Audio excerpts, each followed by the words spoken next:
Bismillahirrahmanirrahim. Assalamualaikum warahmatullahi wabarakatuh. Sahabat Superpedia yang dimuliakan Allah, semoga kita selalu dalam keadaan sehat walafiat. Amin. Iblis adalah salah satu makhluk ciptaan Allah yang durhaka dan tidak menaati peraturannya.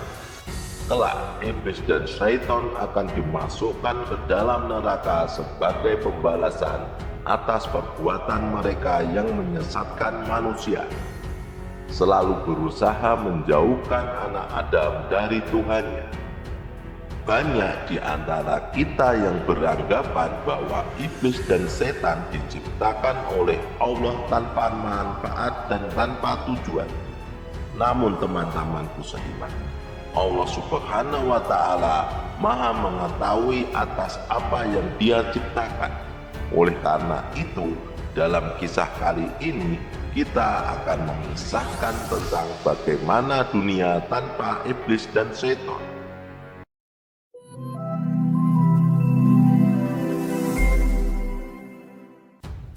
Kali ini saya akan kembali mengisahkan cerita Nabi Sulaiman alaihi wasallam, seorang nabi yang Allah izinkan semua golongan makhluk hidup untuk tunduk kepadanya, baik dari golongan setan, manusia, jin, hewan, bahkan angin.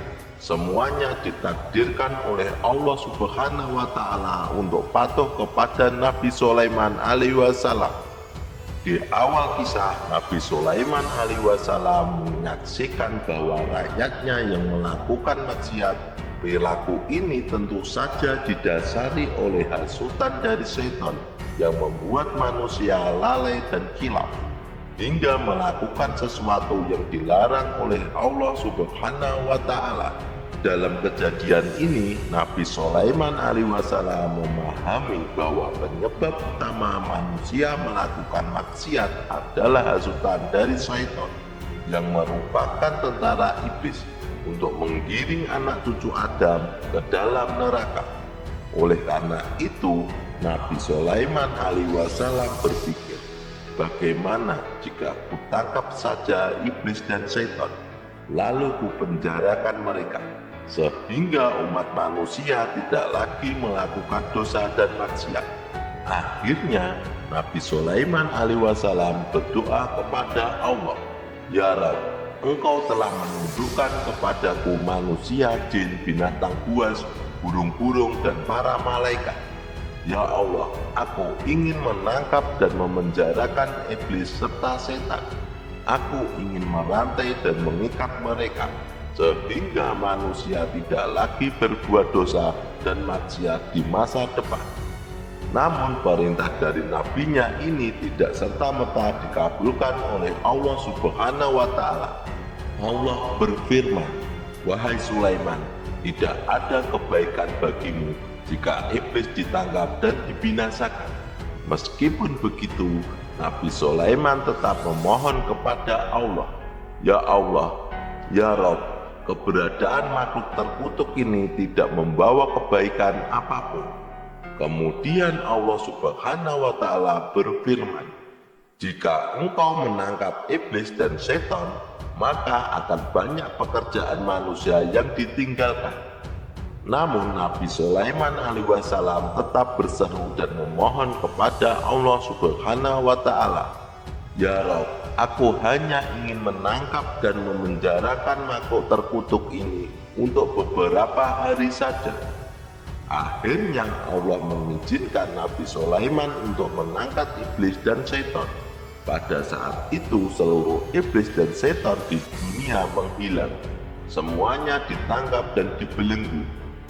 Sahabat seiman, perlu diketahui bahwa meskipun Nabi Sulaiman alaihi wasallam adalah seorang raja yang kaya raya, beliau lebih memilih memenuhi kebutuhan rumah tangganya dengan usaha sendiri. Nabi Sulaiman alaihi wasallam berjualan tas di pasar yang tidak jauh dari istananya. Padahal setiap hari di dapur istana selalu dimasak 6.000 kambing, 5.000 sapi, dan 4.000 spontan. Namun semua makanan itu dibagikan kepada rakyat dan anggota kerajaan. Nabi Sulaiman alaihissalam adalah sosok raja yang sederhana, yang hanya mau makan dari hasil usahanya sendiri, yaitu dari tas yang beliau buat dengan tangannya sendiri dan dijual di pasar. Nabi Sulaiman alaihissalam menyuruh beberapa anak buahnya untuk berjualan tas dagangannya di pasar terdekat. Ketika mereka sampai di pasar, mereka heran karena pasar sepi, tidak ada orang sama sekali. Padahal biasanya saat itu pasar sedang rame-ramenya. Mereka bingung dan tidak tahu apa yang terjadi. Para anak buah Nabi Sulaiman akhirnya pulang ke istana dan melaporkan kejadian ini kepada beliau. Sesampai di istana, Nabi Sulaiman alaihissalam heran mengapa mereka sudah kembali, padahal baru saja berangkat. Salah satu dari mereka pun bercerita apa yang terjadi di pasar. Mendengar cerita itu, Nabi Sulaiman ikut keheranan. Ada apa sebenarnya yang sedang terjadi? Pikir beliau. Beliau kemudian berkata, "Oh, mungkin besok pasar akan ramai kembali. Kembalilah besok dan jualah tas-tas ini di sana." Akhirnya karena hari itu tas dagangannya tidak ada yang terjual, Nabi Sulaiman alaihissalam tidak makan dan hanya minum air saja.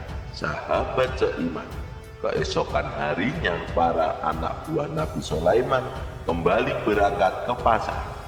Namun seperti hari sebelumnya, mereka mendapati pasar masih sepi.